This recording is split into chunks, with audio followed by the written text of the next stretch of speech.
tarix boyu yer üzündə yaşamış insanların düz yarısı heç 35 yaşını belə qeyd edə bilməyib.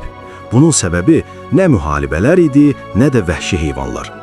İnsanlığı məhv edən qatil tamamilə başqa bir şey idi. Və ən pisi də oldu ki, kimsə onun nə olduğunu bilmirdi. 19-cu əsrə qədər dünyanın ən yaxşı həkimləri belə xəstəliklərin pis qoxulu havadan yarandığını düşünürdü. Təsəvvür edin ki, cərrahlar əməliyyata girəndə əllərini belə yumurdular.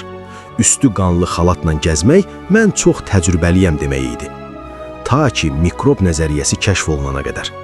Alimlər mikroskopla baxıb o görünməz qatilləri, bakteriyaları tapdılar.